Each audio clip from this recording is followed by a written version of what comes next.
This is Pranav Vora, and you're listening to The Protaganist.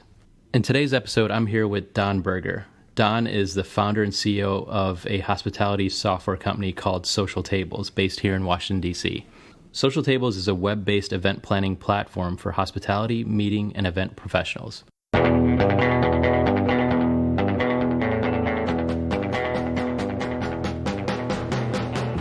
Don, thanks so much for joining us on The Protaganist. I'm excited to be here.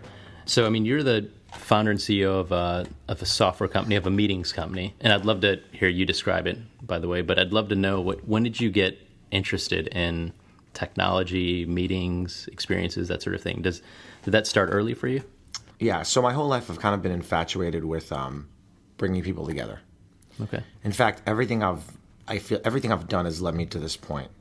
And I'll take a step back and say what we do, and then I'll explain why that is. Mm-hmm. So the way I think about Social Tables is that we're a meetings and events company that happens to do software. Sort of like Zappos happens to do shoes. They're a customer service company. And my whole life has led me to this kind of juxtaposition of technology, in particular software, and meetings, because I've always done both things. I've done everything from like run an online gaming team to run an elite dinner club at grad school, to run like a tree house when I was a kid. Let's talk about your childhood for a second. What was your first kind of job? What was your first paid job? My first job was working at a falafel store. Okay. Yeah, I was like in charge of like marketing for this falafel store. Wait, you're in marketing. You weren't actually making. No, this is like no, I was not making falafel balls. Like no. Why not? Because I'm just not. I don't get down like that. I get down with like the street team. You know. So I made these flyers for this falafel store and I gave them out. Where was this? Was this in the Bronx? In Tel Aviv. This was in Tel Aviv. Yeah. So this is like, when you were like 8 years old. I was like 8. Yeah, I think they paid me in biscuits. Okay. So what was that like?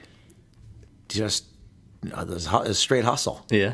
I mean, yeah. I was like, look, it was like a day. Like, that's my first job. Yeah. Like you're talking my first like real job. Yeah. It was actually programming.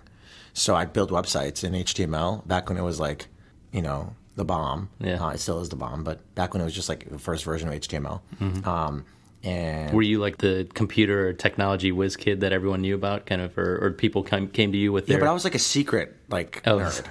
Like, so here's the deal, right? Like, I went through this big identity crisis in high school because I was like this big nerd and I hung out with all these nerds. And so like every school's got like really like 3 groups, right? There is the goth kids, like the weirdos. There's like the really like crazy like pot smokers, and then there's like everybody else. Okay, those are the 3 groups. Yeah, I feel like there's skaters, there's like emo, and then there's everything else. Okay. You're probably like everything else. I don't know. No, I'm just kidding. I'm trying to figure this out. Right. No, I feel like you were probably like the skaters. Okay. Yeah. So I was the emo. Like I was like emo, like goth. I was like emo goth, like like whatever. And at the time, the internet really was a place for people to escape, because today it was like today the internet is a place where your real identity is usually your internet identity. Mm-hmm. Like so there's.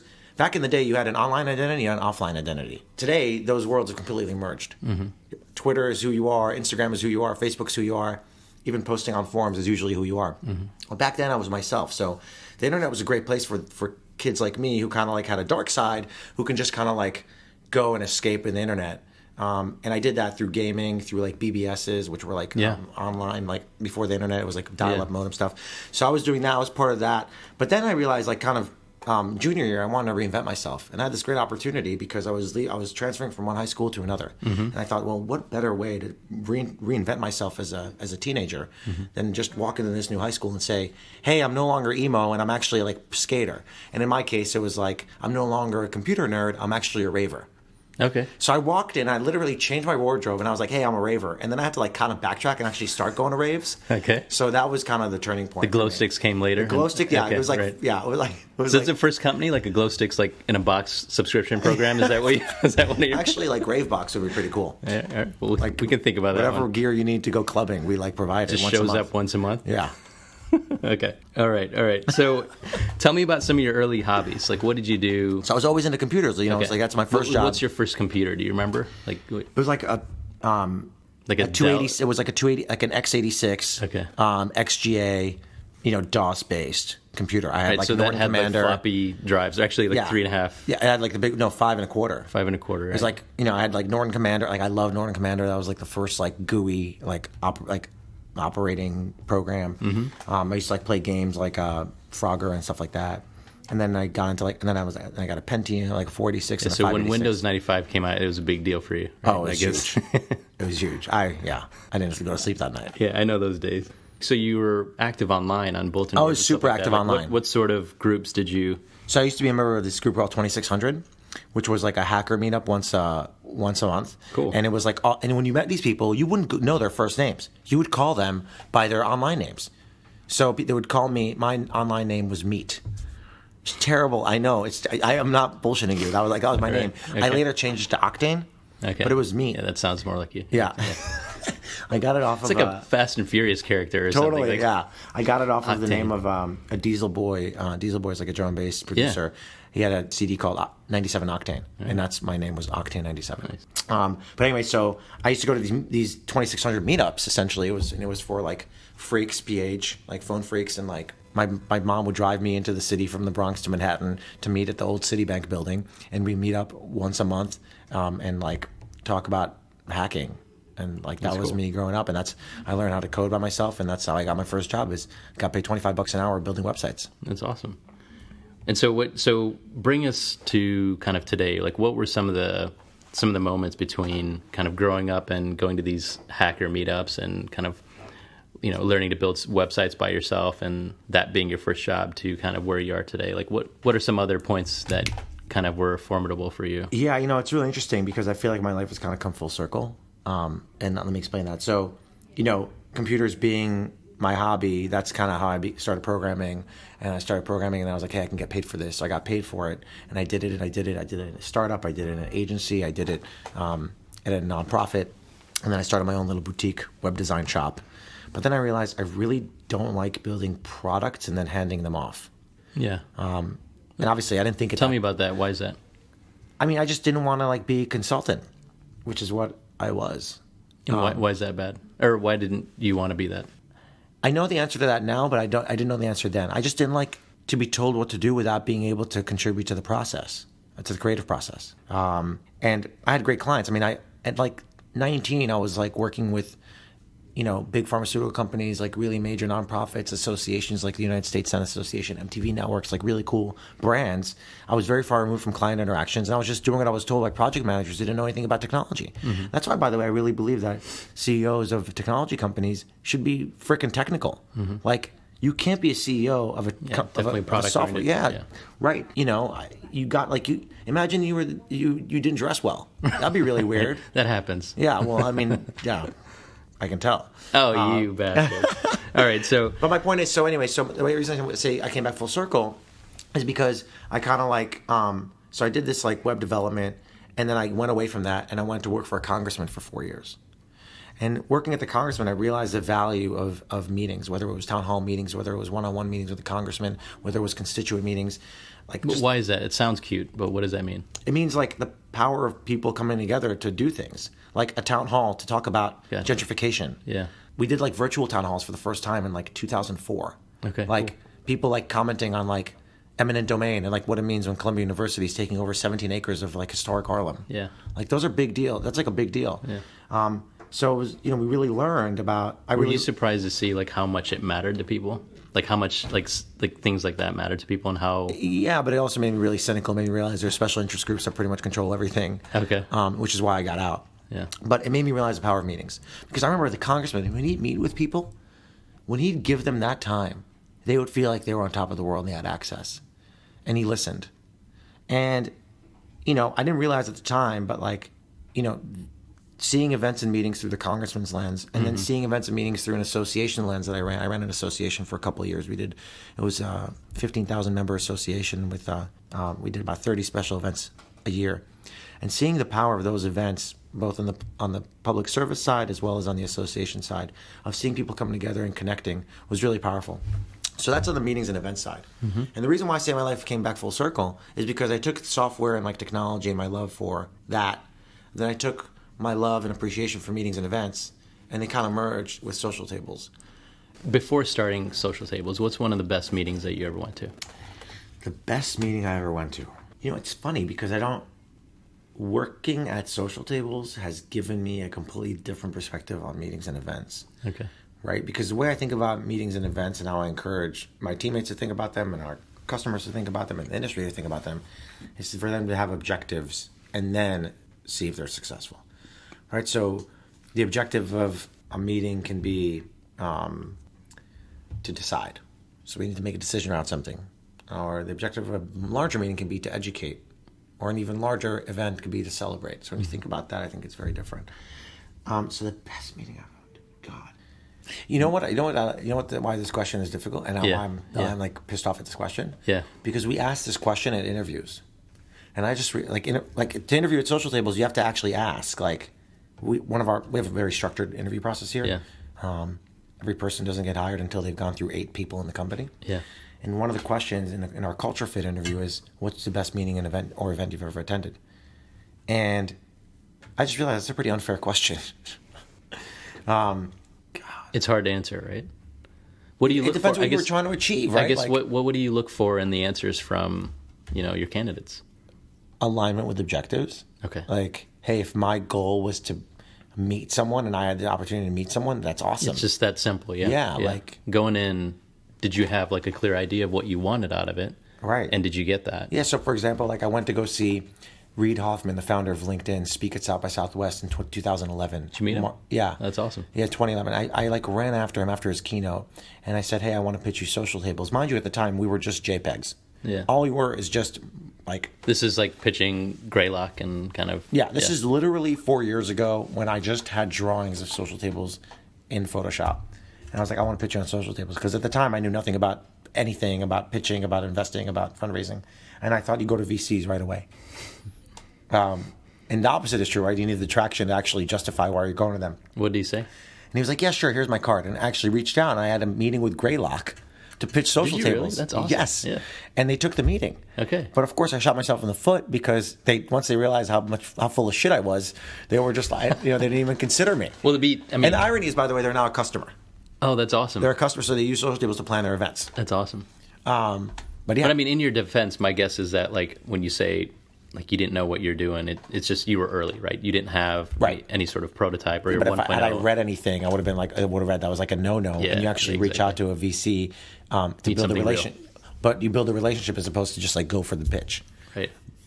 It's the line, not the dots, right? The trend. Exactly. And so I think that was like a really good event. Like my goal was to like meet like a top VC, and I went to see him speak, and I got his card, and I achieved my goal. It's interesting. We're talking about hiring just now. We're talking about Reid Hoffman, and I saw on your desk that there's like a stack of like The Alliance, the book, and then there's a lot of overlaps there. Tell me why you have that book on your desk. So we just did a round of upward feedback at Social Tables, which means every manager got consolidated anonymous feedback from the people that report to them. Mm-hmm. And one of the risks, or I should say opportunities, really, when working with such a young employee base, is that they don't think about career planning like older people may. And it's really important to have honest conversations with your individual contributors to understand what they want and explain to them what you want, to make the employer-employee relationship an alliance, a partnership, instead of just a one-way street. So I got every single manager a copy of The Alliance so they learn how to have these conversations around what Reid calls tours of duty. Yeah. And I'm, do you literally think of your new hires or even just your existing employees as having tours where, it's like a quarter or a 6-month period or even a year period? Do you think about tours? So first of all, I never call them employees. Okay. They're all my colleagues. I don't think about them that way because I want a world where everybody stays there for forever. Okay. But I know that's not realistic and that's not fair to them. So it's going to be hard on you when one person leaves, right? It's always hard, right? Whether it's good or bad attrition. It's always hard. Mm-hmm. But training our managers to have those conversations and think from that perspective is the most fair thing you can do for everybody, for both the company as well as the individual contributor, even though we might not want to think about that way. Yeah. And I think part of what the Alliance teaches you is that if you consider it from an Alliance lens, it's totally okay for somebody to be here for 2 years, 3 years, and then move on to something else, as long as they've achieved their mission. And that mission needs to be clearly defined. Yeah.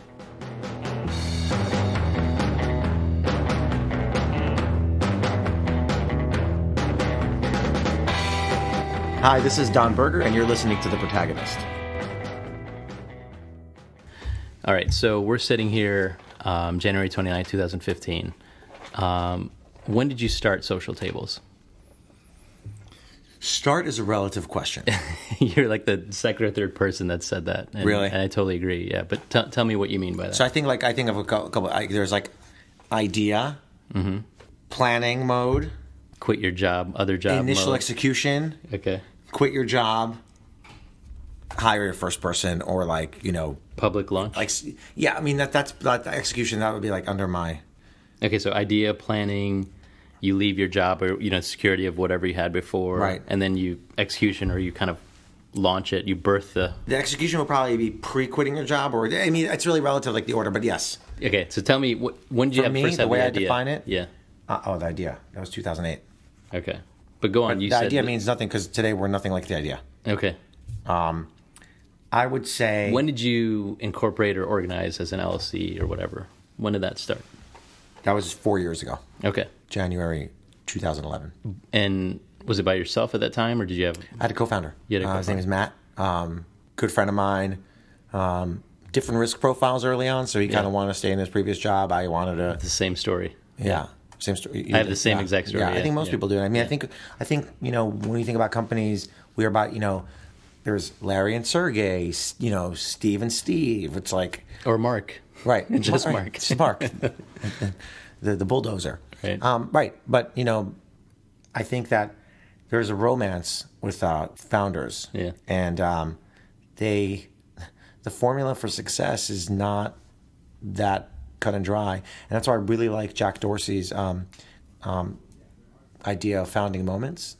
That companies have these founding moments, and I think about. Well, why are you smiling? I'm smiling. Well, I'll tell you later. But and then Mark Suster talks about kind of hire your co-founder rather than kind of like think about like starting a company. I mean, you might have the initial idea, you might run with it, and then you find a great compliment in someone else, and so you hire that person as your co-founder. And I mean, just personal story for me, I started out the same way where different risk profiles, we kind of parted ways, I stuck with it. And I was really fortunate because my then co-founder came on 4 or 5 months after that, after we launched, Phil, and he's been perfect. So, in some ways that story for me started kind of rocky and worked out. But how about for you when you had the split, and then where'd you go from there? We had the split, amicable. Yeah. It was it was really rough. Yeah. I quit my job, and I was just like, I had this oh shit moment. I got to make this work. It's so funny because I have so many people that now reach out to me and they're like, hey, when you first told me about your company, I thought it was really lame and it was bullshit. So congrats. You stuck it out or whatever. I mean, even my mom totally doubted me for a long time. So those early days are tough. I mean, I'm not some special snowflake. Everybody, it's tough for everybody, right? Going back to your question, which was basically about the founding moments. You're talking about Jack Dorsey's founding moments. So I think founding moments, I think every person that starts a social tables, every tabler we call them, we're you don't call them employees. No, we're I'm just kidding. All right, tabler. Hey, welcome to social tables. You have an opportunity to have a founding moment. Try to find it. That's awesome. But this company's had several. What does that mean? What does that mean? Make your mark. Yeah. Do something even bigger than what you thought you could do. Mm-hmm. Become indispensable. I always tell people, in other companies, you are encouraged to exceed expectations. At social tables, you're encouraged to create expectations. Because you know what? If you're that good, I have no idea what you're capable of doing. This is awesome. Clearly, I mean, your team, your company, and the relationship means so much to you. It makes me emotional thinking about it. Yeah. Why is that? I think my therapist has helped me explore a lot of this.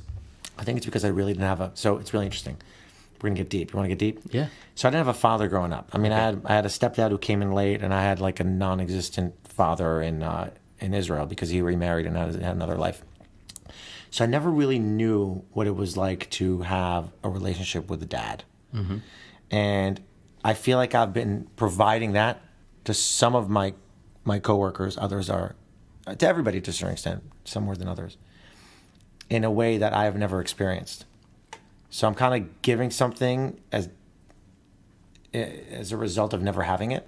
And what does that mean? What sort of relationship how does that play out for you? Are you very close to maximizing being close, right? And really building relationships with every single person, mm-hmm. but also just maximizing opportunities for learning and development. Mm-hmm.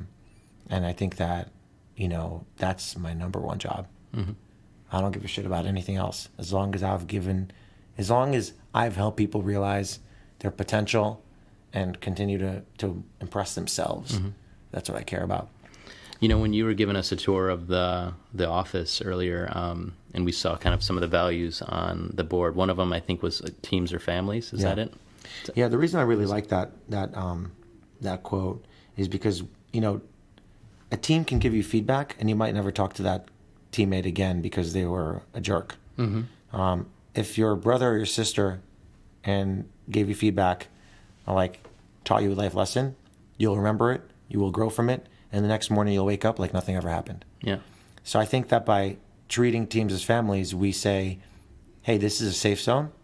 We're all together, and we're not just a team, we're a family. Yeah. And we can give each other honest feedback, and just grow alongside each other. That's awesome. And you're kind of a little bit more resilient. You don't kind of take things too personally, or you kind of know that you're in it together. I think it's okay to take things personally. Is it? Yeah. I mean, I think the goal of a modern day company is to not just help you grow as a professional, but help you grow in your personal life. Yeah.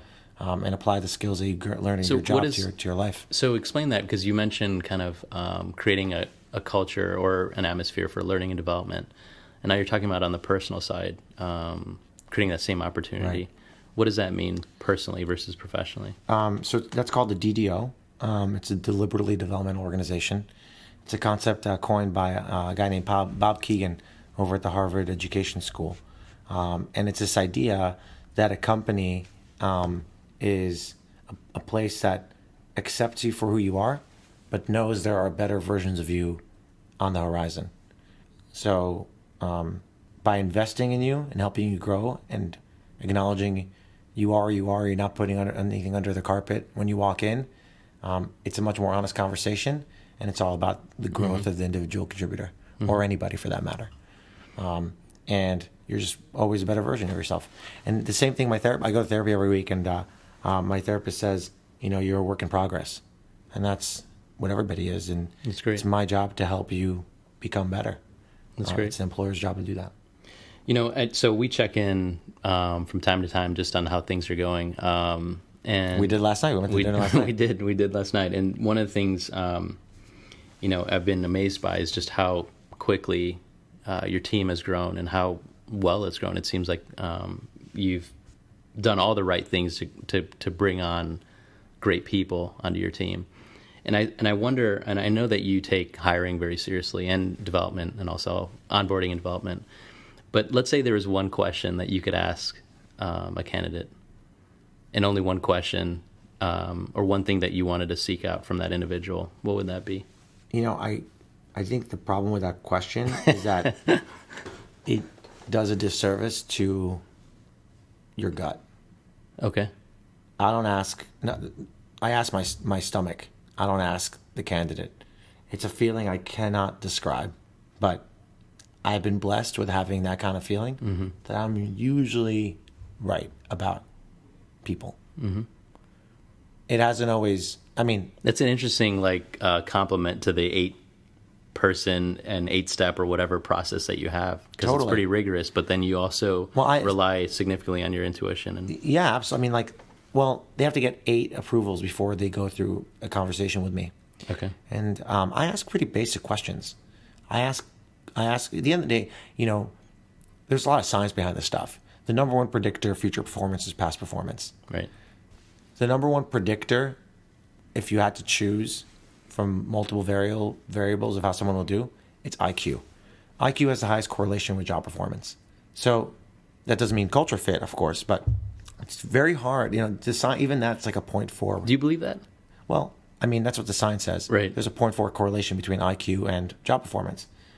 That's what all the industrial psychology studies say.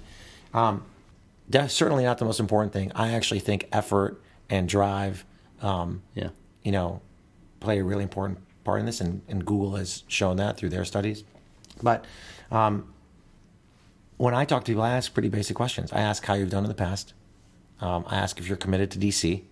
I ask, how do you think the interviews have gone? Because that gives me a sense of their self-awareness. Yeah. I ask, what feedback do you have about the interview process? Because that gives me a sense of if they stick to our always honest core value. I ask what their favorite core value is. That shows me that they've done their homework. Yeah. And it also shows me that they have alignment with who they are as a person and the company they want to be at. So I ask pretty simple questions, Yeah. and they're not anything special. Mm-hmm. But if I had to ask one question, that's tough. No, I totally agree, and people look. There's Inc. articles about this all the time, like the one question the top 25 entrepreneurs ask. Yeah, exactly. Shit. Tell me, there's no such thing as the perfect question. Yeah. Like, do you believe in getting shit done? Do you believe in the value of equity? Do you want to have an impact on the world? Matthew, my colleague on the engineering team, says a startup is the biggest number of people you can convince to change the world. That's cool. Yeah. So, like, honestly, you know what I would ask? I actually have an answer to that. Why do you believe in this company's vision? The more you believe in the vision, the more effort you're going to put in. The more effort you're going to put in, the better your results will be. Yeah. I feel like it's interesting that I was starting to think, like, if I asked myself the same question, which is, it's a tough question, probably a dumb question, but I would kind of circle back with the same thing, like, why Hue and Cry? Like, why this company? And, like, just really just try to understand, like, what it is that this individual sees and wants to make happen more than anything else, or any other opportunity. Right. I asked that question, and I get bullshit responses. Okay. My interviews is more about, like, my stage interview is more about red flags and gut. Mm-hmm. And it's funny. There were a couple of times where I was just like, hey, I'm gonna give this guy or girl the green light, but I'm cautious about it. Mm-hmm. So it's not what we call a strong hire; it's a hire, and they've actually rejected the offer. Is that right? Yeah. Okay. It's happened a couple of times, and I was like, how's that make you feel? Scared, because I realized gut's important. I realized gut plays an important role, and it's stronger than you think. Yeah. What's so? Say in the past year or a couple of years that you've been growing Social Tables, what's something that, one thing that we're fascinated about is just how you individually are changing as a person constantly, and how you pick up new things, whether it's like just new rituals, daily rituals, or habits or something, because building a business fundamentally changes you, along the way, I think in some ways. What's something that you've picked up or... I'm fascinated by the idea of founding CEOs as companies grow. What does that mean? That means, how does the person who started the company, assuming the company's grown over time, have the same skills to run a much bigger company with all this revenue and whatever? Absolutely, yeah. And why is it that the founder is usually the person that sticks around, and the founding team, the early employees, are usually not there? Yeah, it's fascinating. What is it about the founder that I don't think I'm different than anybody else? What if I hired 10 people that had the same kind of, like, trajectory or whatever interests me? Mm-hmm. Would they all be around? I don't know the answer to that, but I'm fascinated by it, and I kind of refer to that as hacking professional development. Like, how do you hack learning and development and professional growth? I don't have the answer to that. I'll give you an example. Trevor Lynn, our CMO, is that kind of person. He's gotten like 4 promotions over the last 2 years. He sits on the board of directors.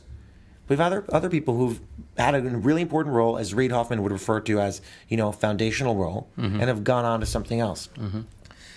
So I don't know the answer to that question of, like, what makes early employees, stick around, or how do you make them stick around and make them, A, have the same interests, and B, have the same growth trajectory as the people around them. I don't know the answer to that. But as far as what I've done kind of ritual-wise to make me, to get me during the day, I wish the answer would be like, oh, I'm working out. Yeah, it's like, I know. It's like not. Yet again, like it's a question. I've been doing yoga, man, and I only smoke weed on weekends. Yeah, like, exactly. No, it changes my life. Yeah, I'm up at like 4 a.m. doing yoga and So what gets you more productive? Let me ask you that. When are you in your like flow state where you're just every fucking minute I'm awake? There's no other way for you. No. Yeah. You will not let yourself not be always on. It is. When do you turn off? Do you unplug? As soon as I hit the pillow, my eyes close and I'm gone. And I am like in deep, bare slumber. Okay. For like 4 hours. When's the last time you took a vacation where you didn't check your phone? Oh, I do that like twice a year. Do you? Okay. Yeah. Is that hard for you? Yeah, because I got to tweet about everything. Okay. I'm on my retreat. Here's the deal, right? Like, Pranav, if I'm on a retreat, I have revelations too that I want to share, that I want to put down. Okay, sorry, I don't mean like you need to be off the grid, but rather like professional email and stuff. Yeah, you're kind of removed from like the stress of the day to day. That's all. I gotta work on that. Yeah. I don't know the answer to that, and my biggest fear is that if I don't do that, my coworkers are not going to do that, and if they're not going to do that, then we're just not. So I have to, from a leadership perspective, I have to do that, even if I don't want to do that, to be able to continue to build a sustainable company that attracts a diverse talent pool. Okay, totally. that's a business totally risk. Here. Yeah, totally here. But what have I done more? I don't know, what puts you in I'll tell you, I upgraded to an iPhone 6 because now I use voice recognition more, so that's made me more productive. I upgraded to a MacBook Pro as opposed to a MacBook Air, and that's just a more robust machine that makes me more productive. Yeah. To me, it's those kinds of things. It's not about going to spin on You're not Sunday at mornings. SoulCycle every morning? No, I kind of want to go there. You want to go? You going? Actually, you know what? I do want to go. Let's start going. Okay, I'm up for that. Boom. Decided. We're going to do that. All right. So back to, we were talking a little bit about productivity, kind of talking through that. What puts you in a happy state? What makes you really happy? Executing on really great ideas that my teammates and I come up with. So it's the two parts. It's not just riffing on it. It's executing. Yeah. I started saying riffing. I'm like, wait, ideas are a dime a dozen. Exactly. Just getting shit done. Yeah. Makes me excited. Makes me so pumped. That's awesome. And that's why, the Social Table's vision is a world where people come together to achieve great things. And the reason it's two parts, right? People coming together is the actual act of face-to-face meetings. But that's only half the battle. Just having a meeting is only half the battle. Mm-hmm. Having an event is just half the battle. Achieving great things is the second part. And that means that your meeting and event was successful. So, to go back to what I said, achieving great things with my colleagues is what gets me really excited. That's awesome. What talent would you most like to have? What's an area that you're really excited to just develop? I'm always working on becoming a better listener. I'm always working on just overall emotional intelligence, specifically empathy, self-regulation. I think those are really important qualities that have to come from deep inside who you are, not just some skill you're developing. How do you become a better listener? It sounds so simple, right? You just did it. You were curious.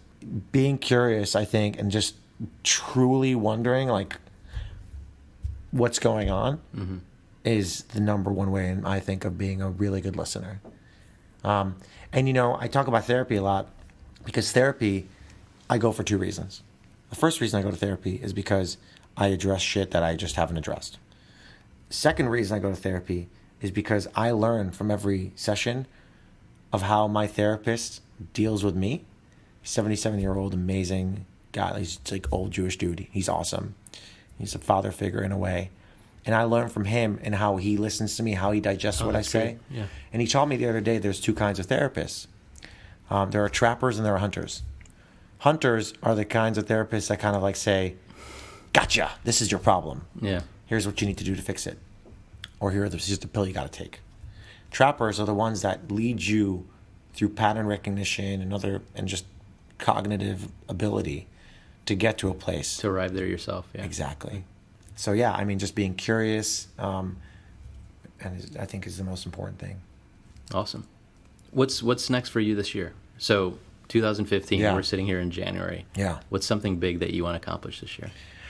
I think this goes back to like starting a company, right? Like whenever you start a company, in order to maximize the probability of success, you have to focus, right? So Hue and Cry makes men's clothing above your waist. Right. You start out with button downs, you move to jackets, you start just to use t-shirts. By the way, I wear every like half my wardrobe is Hue and Cry. I fucking love you guys. So you focused, right? The irony is, in order to raise capital, you have to think big. Yeah, growth. You have to cure cancer. You have to serve every human, man, woman, and child on the planet. We've got to do kids button downs. Yeah, we have to do women's button downs. We got to, and there's just a push and pull between what to do to succeed and what to do to raise money. So, what I want to do in 2015, I want every single hospitality professional, either on the supplier side with hotels and venues or on the buyer side with planners, to use us or somehow be touched by us. Mm-hmm. Because I know that, I truly believe that if you become a Social Tables customer or somehow use our product, you will have better results for your meetings and events. So my goal is to just evangelize the product and get as many people to use it. But I have much bigger goals than that. I think that if we want to truly achieve great things from people coming together, we have to start a meeting planning company in order to put our money where our mouth is. Yeah. We have to start maybe a catering company to cater just meetings, to have like brain food. It's like the entire ecosystem. Exactly. We need to start making furniture that makes meetings better. Yeah. So like those are the kinds of things I think about. But that's like the big stuff, right? That's awesome. But the little stuff. And by the way, also software for attending, becoming facilitating meetings or measuring success or, making sure that the meeting happens at the right place. Mm-hmm. Just technology solutions for that are very real and are on the roadmap. Mm-hmm. But the bigger vision is owning different parts of the ecosystem so that we can provide our expertise and thought leadership to the entire supply chain. That's awesome. Don, thanks so much for being on our podcast. Really had fun talking to you, and I hope we can have you on again soon. Really appreciate the opportunity. Thanks.